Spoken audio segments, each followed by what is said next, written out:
Much awaited बहुत बड़े size का आईसीआईसीआई प्रूडेंशियल एएमसी का जो आईपीओ है वो फाइनली अनाउंस हो चुका है। उसका पूरा डिटेल में एनालिसिस करेंगे, साथ ही ये भी बात करेंगे उसके शेयर होल्डर कोटा के बारे में, साथ ही इस पे भी डिस्कशन करेंगे कि इसका ग्रे मार्केट प्रीमियम भी कितना चल रहा है। लास्ट में ये भी पॉइंट लेके आएंगे कि इसको अप्लाई करें या फिर अवॉइड करें।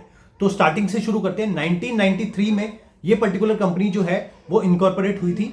ये बेसिकली डील करते हैं, म्यूचुअल फंड डिस्ट्रीब्यूटर है, ठीक है। अलग अलग इनके म्यूचुअल फंड स्कीम्स जो है वो मार्केट में अवेलेबल है और काफी आप और हम में से जो लोग हैं वो इसके अंदर इन्वेस्टमेंट करते हैं, ठीक है। अब बात कर लेते हैं सबसे पहले इसके शेयर होल्डर कोटा के बारे में।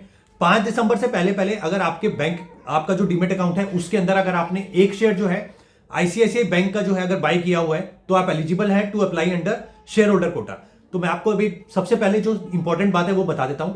शेयर होल्डर कोटा जब भी किसी कंपनी के अंदर आईपीओ के अंदर होता है तो आप एक पैन कार्ड से जो है 2 एप्लीकेशन लगा सकते हैं, ठीक है। तो वो जो 2 एप्लीकेशन है वो कौन कौन सी होंगी, कॉम्बिनेशन क्या क्या होंगे वो मैं आपको बताता हूं। पहला जो कॉम्बिनेशन होगा वो होगा retail plus share holder quota. दूसरा ऑप्शन होगा small HNI plus share holder quota. तीसरा ऑप्शन होगा big HNI plus share holder quota. तो इस तरीके से ये 3 में से कोई एक ऑप्शन आप चूज करके, तीनों में से कोई एक ऑप्शन चूज करके आप इसको अप्लाई कर सकते हैं, ठीक है। अब बात करते हैं इसके इंपॉर्टेंट डेट्स के बारे में। 12 दिसंबर से लेकर 16 दिसंबर तक ये पर्टिकुलर आईपीओ ओपन होने वाला है। 17 दिसंबर को केफिनटेक की वेबसाइट के ऊपर आपको इसकी अलॉटमेंट देखने को मिलेगी। 18 दिसंबर को, 18 दिसंबर को या तो आपको आपका रिफंड मिल जाएगा या तो आपको जो आपको शेयर्स अलॉट हुए होंगे तो वो जो है आपके डीमेट अकाउंट में आ जाएंगे। 19 दिसंबर को सुबह 10 बजे बीएसई और एनएसई के टर्मिनल पर इस पर्टिकुलर आईपीओ की लिस्टिंग होगी। 2061 से लेके 2165 का जो है इसका प्राइस बैंड है। एक लॉट में रिटेल कैटेगरी में 6 शेयर्स होने वाले हैं जिसमें आपको पे करना होगा 12,990 रुपए। वहीं स्मॉल एचएनआई कैटेगरी में 96 शेयर्स के लिए आपको देने होंगे 2,07,840 रुपए। बिग एचएनआई कैटेगरी में 462 शेयर्स के लिए आपको देने होंगे 10,230 रुपए, ठीक है। अब अगर बात करें क्यूआईबी का जो कोटा है वो 50% का है, रिटेल का जो कोटा है वो 35% का है और वहीं एचएनआई जो बिग एचएनआई स्मॉल एचएनआई होते हैं उनका जो कोटा है वो एज यूजुअल 15% का है। इसके कुछ फाइनेंशियल्स के ऊपर नजर डाल लेते हैं।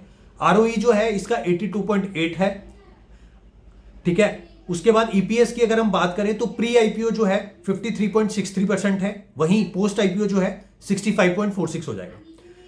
प्राइस टू अर्निंग रेशियो 40.37 है प्री आईपीओ और पोस्ट आईपीओ जो है 33 हो जाएगा, which is very good actually. Promoter की जो होल्डिंग है आईपीओ से पहले पूरे 100% की है, पोस्ट आईपीओ जो है वो 90% होकर रह जाएगी। अब अगर बात करें कंपनी के जो एसेट हैं और जो इनकम है वो रेगुलरली जो है वो ग्रो कर रही है। काफी अच्छे जो इनके फंड्स हैं वो काफी अच्छा जो है पैसा बना के इन्वेस्टर्स को दे रहे हैं, इसलिए इन्वेस्टर्स जो है वो और पैसा जो है इस पर्टिकुलर जो एएमसी है इसके अलग अलग जो म्यूचुअल फंड की स्कीम्स है उनके अंदर इन्वेस्ट करते जा रहे हैं रेगुलर बेसिस पे। अब अगर बात करें इसके ग्रे मार्केट प्रीमियम के बारे में तो अभी जब मैं वीडियो शूट कर रहा हूं 6.5% के आसपास का ग्रे मार्केट प्रीमियम है, 135 रुपए के आसपास अगेंस्ट द प्राइस ऑफ 2165 रुपए, ठीक है। अब कल जो है इसकी जो है एंकर इन्वेस्टर की जो लिस्ट होगी वो आ जाएगी। उसके बाद में फ्राइडे को ये पर्टिकुलर आईपीओ ओपन होने वाला है। तो मुझे पूरी जो एक्सपेक्टेशन ये लग रही है, जैसे आज मीशो का जो आईपीओ है उसको बम्पर रिस्पांस जो है वो मिला है, बहुत अच्छा जो है लगभग 50% के आसपास का प्रॉफिट हुआ है इन्वेस्टर्स को। तो उसके हिसाब से जो है इस पर्टिकुलर आईपीओ के अंदर भी जो है वो तेजी आनी चाहिए। मोर देन 10,000 करोड़ का ये आईपीओ है, इसके अंदर अलॉटमेंट के चांसेस भी जो है वो बहुत अच्छे होने वाले हैं। तो आप इस पर्टिकुलर आईपीओ को कंसिडर कर सकते हैं फॉर अप्लाइंग। जो भी इसकी डिटेल में डिस्कशन होगा किस कैटेगरी में अप्लाई करना है वो मैं आपको एक सेपरेट वीडियो में शूट करके आपको शेयर करूंगा इसी चैनल के ऊपर। जो भी आपका फाइनल डिसीजन हो वो आप अपने फाइनेंशियल एडवाइजर से डिस्कस करके लीजिएगा।